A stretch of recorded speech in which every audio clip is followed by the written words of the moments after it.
Primero agradecerle a los dos candidatos independientes sus intervenciones y además felicitar en especial a Tarra, porque nos hizo también otra sobre el MUS en la presentación de candidatos a la Secretaría General, la presentación de candidatos, y yo creo que la del MUS, o sea, esta es formidable, pero la del MUS es insuperable, así que la del MUS otro día tienes que volver a hacerla.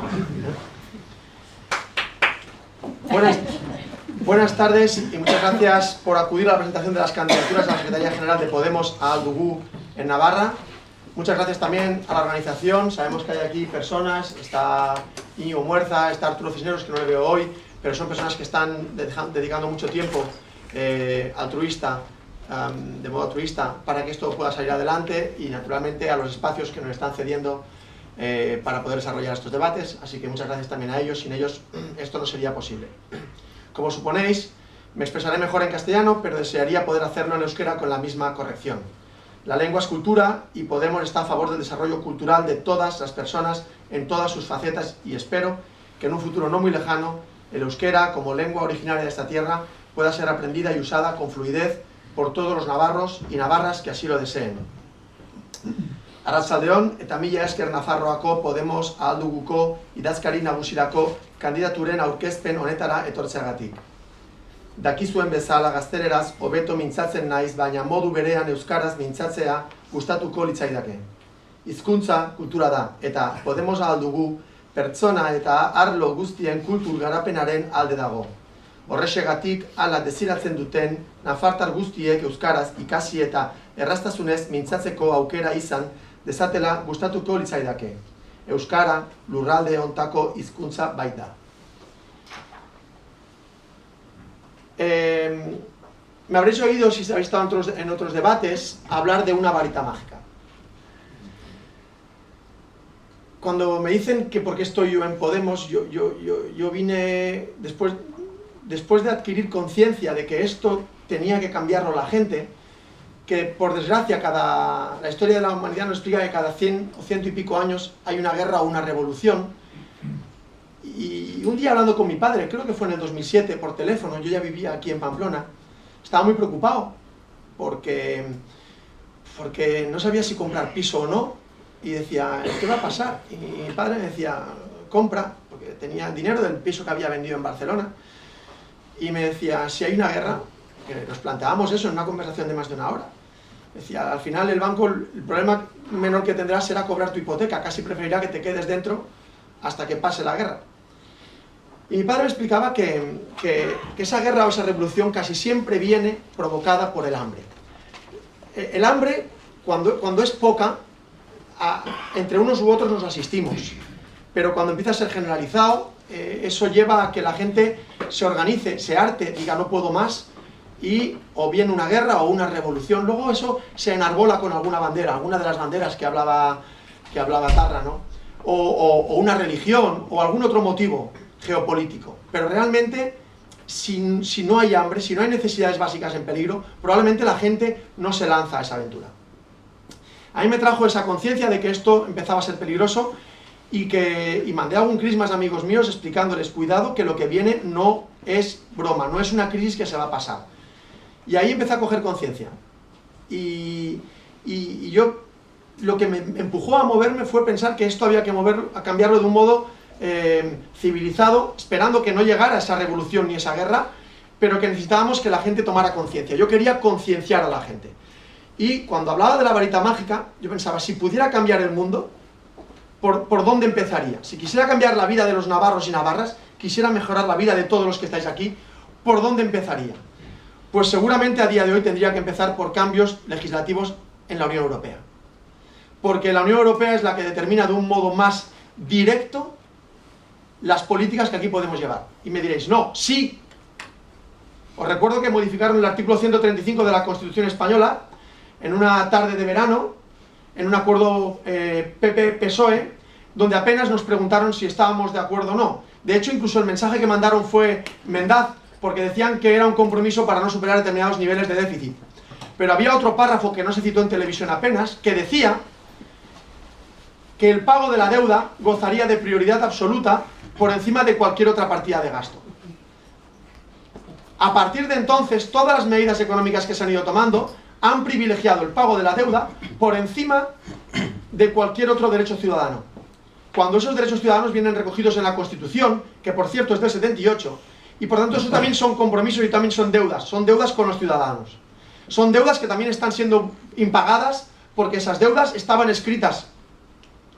Y ahora estamos sometidos al artículo 135 de la Constitución, que toma forma a partir del Memorándum de Entendimiento. Podéis buscarlo en internet, seguramente vendrá en inglés, Memorandum of Understanding, y ese memorándum dice literalmente, punto tras punto, qué tiene que hacer el Estado español para garantizar el pago de la deuda.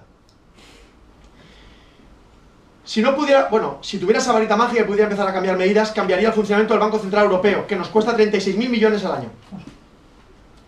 Nos cuesta, porque los intereses que nos aplican las entidades privadas que han conseguido su financiación de manera gratuita del Banco Central Europeo, luego la prestan al Estado español o a la Comunidad de Navarra con 4 o 3 o 5 puntos de diferencial. Querría acabar con los paraísos fiscales, auténtico pozo sin fondo de la economía del bienestar. Es insostenible la economía del bienestar mientras existan los paraísos fiscales.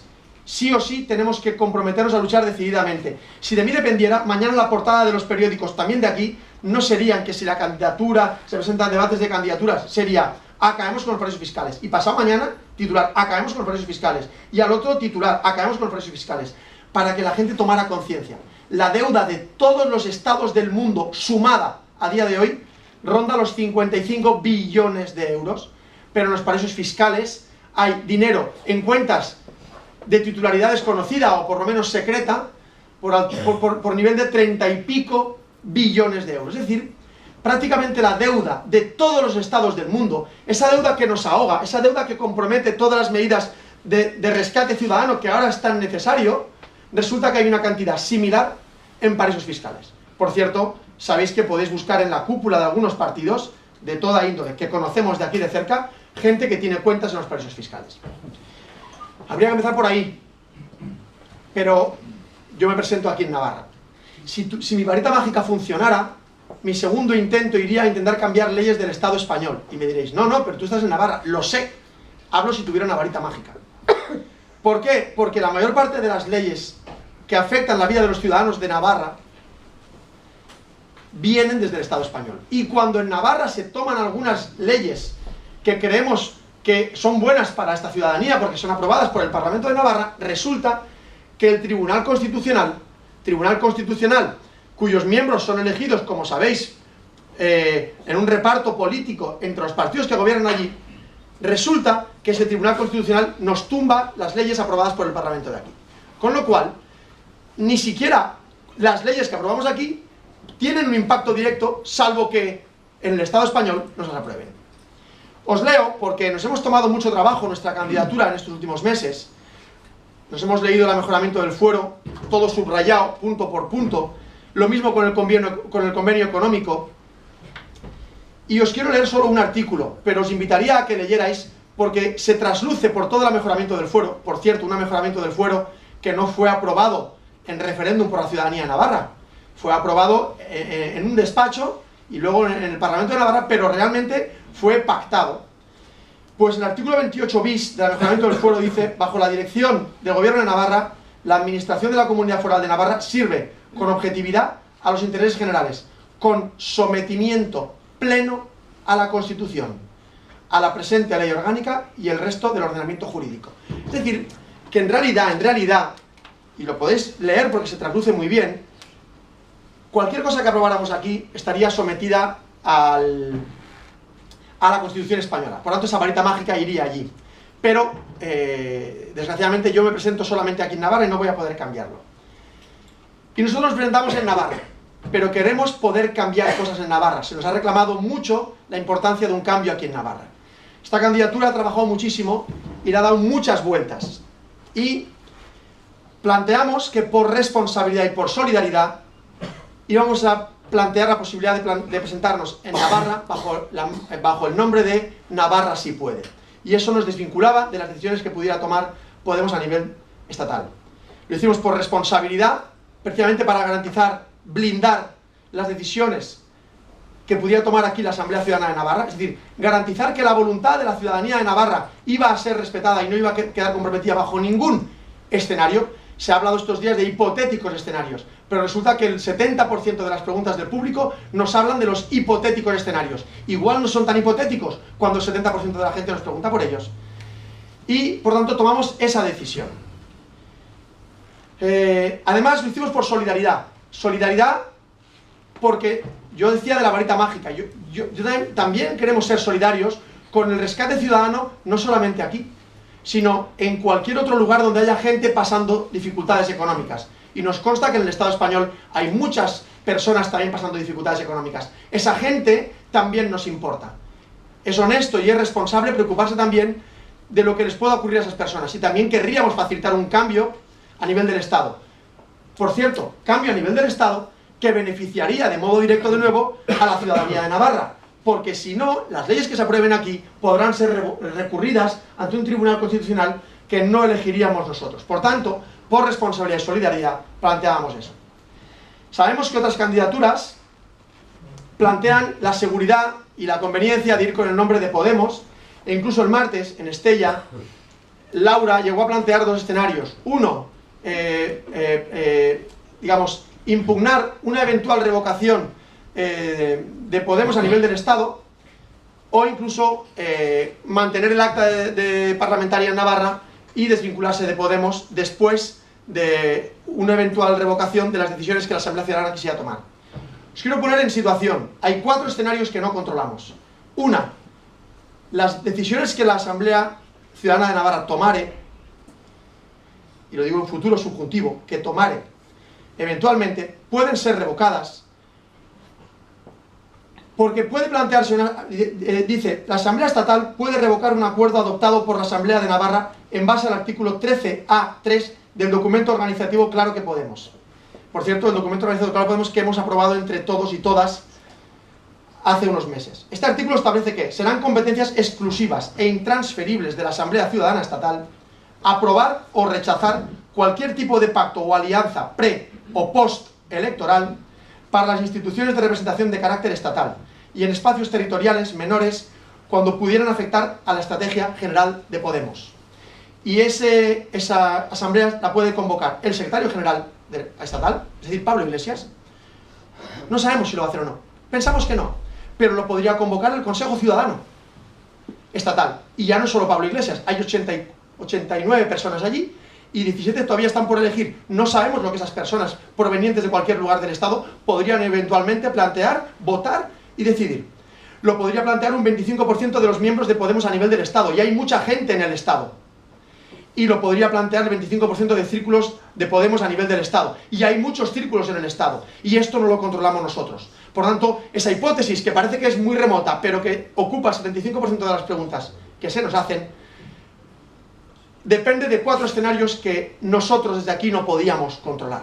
Y queríamos blindar, garantizar que la voluntad de la Asamblea Ciudadana de Navarra no iba a ser revocada por una Asamblea Ciudadana Estatal.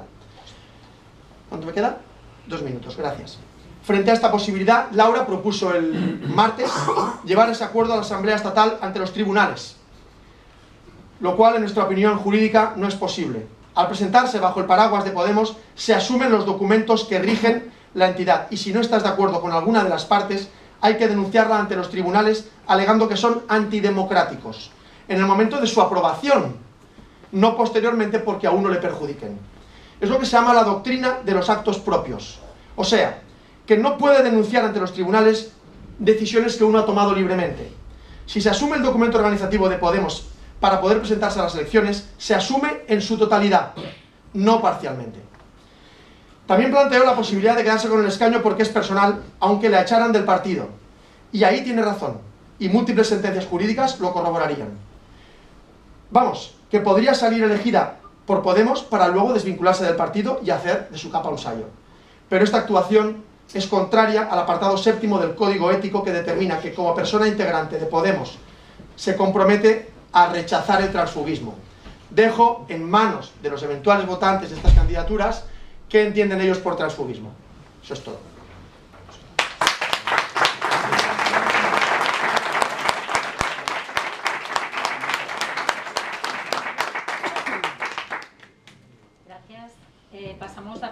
Sandra González, candidata a secretaria general por la candidatura